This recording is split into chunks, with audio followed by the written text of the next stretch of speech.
Every time you fly, your flight is guided by air traffic controllers based at several hundred facilities across the country. Their job is to keep planes separated from each other and speed them on their way using technology and procedures. Unfortunately, although our air traffic control ATC system is the world's busiest, it is no longer the world's most advanced or the most efficient. While it remains safe, it is the cause of flight delays and increasing congestion that will get far worse in coming decades without fundamental reform.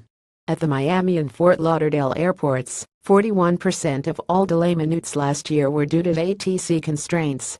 The underlying cause of these problems is that ATC, a high-tech, 247-service business, is trapped inside a large federal bureaucracy, the Federal Aviation Administration (FAA).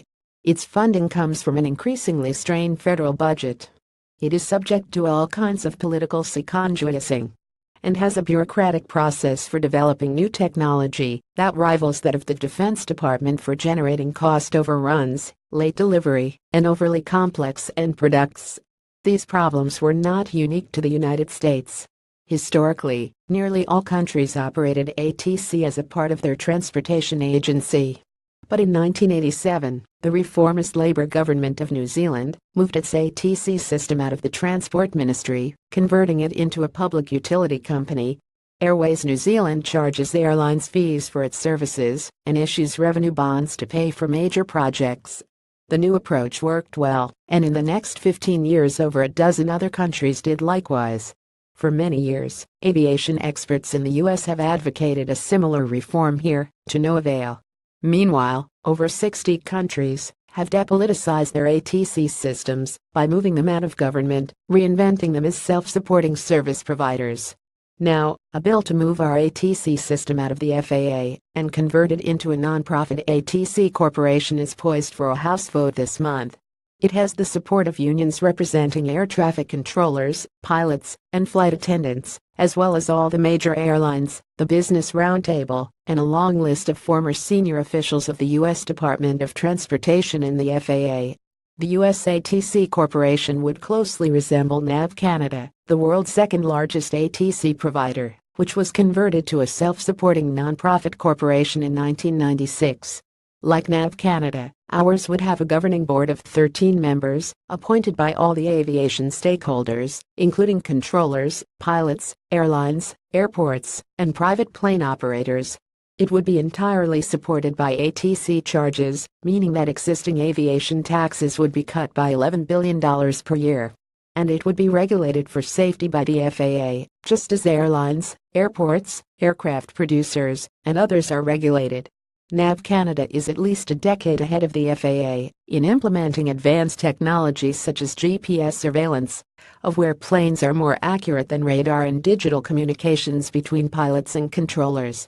And because it is a customer-focused business, it develops much of the new technology in-house at far lower cost than systems developed via FAA's vast bureaucratic system. Because it delivers more bang for the buck, NAV Canada's ATC fee levels today are 40% lower than they were when it began operations. During those same 2 decades, FAA's budget has doubled. If this reform actually makes it through Congress, passengers will benefit in several ways. First, most of the $11 billion in current aviation taxes paid by passengers will be repealed. Second, technology similar to NAV Canada's will mean far more direct routes, saving passengers time and reducing fuel use and emissions. Third, the new technology will reduce delays due to ground holds and other ATC constraints, making flights more reliable. This sounds very good, but the reform might not make it through Congress. A small but very vocal opposition, paid for largely by the business jet trade group NBAA, claims the reform would mean giving control of the system to the big airlines and would threaten continued ATC services at small airports.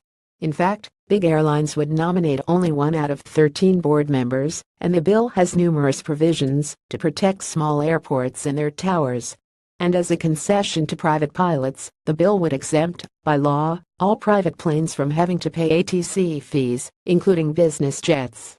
It would be tragic if opposition from well-heeled business jet users prevented hundreds of millions of air travelers from getting faster and more reliable flights. But that's what is at stake in this major reform effort. Robert Poole is director of Florida-based transportation policy at the Reason Foundation, a nonprofit, nonpartisan public policy think tank.